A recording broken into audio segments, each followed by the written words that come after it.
Assalamualaikum warahmatullahi wabarakatuh. Perkenalkan, nama saya Adrilian Prakoso dari Prodi Ilmu Administrasi Niaga kelas A1 semester 5 dengan NPM 2035-21058. Di video kali ini saya akan menjelaskan tentang laporan keuangan. Mata kuliah Analisis Laporan Keuangan Bisnis, dosen pengampu Bapak Haji Rudi Setiawan, SEMM. Yang pertama, di sini saya akan menjelaskan pengertian laporan keuangan. Apa yang dimaksud dengan laporan keuangan atau financial statement? Laporan keuangan adalah hasil akhir dari proses pencatatan transaksi keuangan suatu perusahaan yang menunjukkan kondisi keuangan perusahaan tersebut pada suatu periode akuntansi dan merupakan gambaran umum mengenai kinerja suatu perusahaan.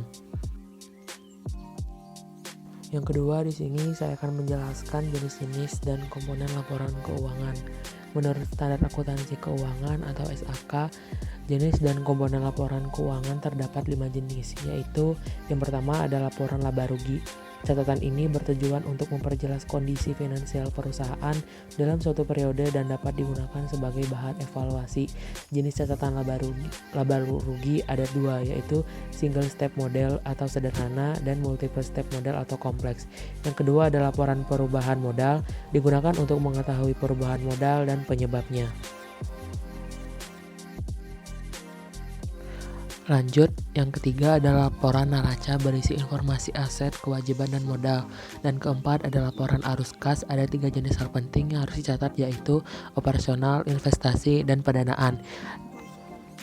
Selanjutnya di sini saya akan menjelaskan tujuan laporan keuangan. Tujuan umum pembuatan laporan keuangan adalah sebagai berikut. Yang pertama, untuk membantu perusahaan dalam proses pengambilan keputusan. Dan yang kedua, untuk membantu perusahaan dalam menilai dan memprediksi pertumbuhan bisnis di masa depan.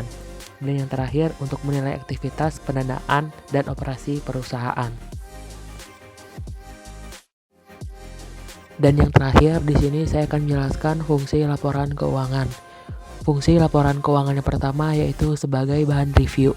Laporan keuangan data atau yang komprehensif tentang keuangan perusahaan. Dan yang kedua sebagai pedoman membuat keputusan. Salah satu fungsi penting dibuatnya laporan mengenai kondisi keuangan perusahaan adalah sebagai bahan pertimbangan dalam mengambil keputusan penting bagi perusahaan. Yang ketiga, membantu menciptakan strategi baru.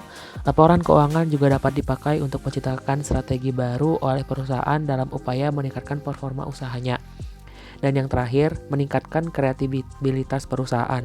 Perusahaan yang membuat financial statement menunjukkan bahwa perusahaan tersebut telah menerapkan suatu sistem perakapan data yang terpercaya, akurat, dan tidak sembarangan dalam mengambil keputusan. Baik, itu tadi penjelasan seputar laporan keuangan. Semoga video ini dapat bermanfaat bagi kita semua, dan jangan lupa untuk like and share video ini. Dan mohon maaf bila jika ada penjelasan yang kurang jelas. Terima kasih. Wassalamualaikum warahmatullahi wabarakatuh.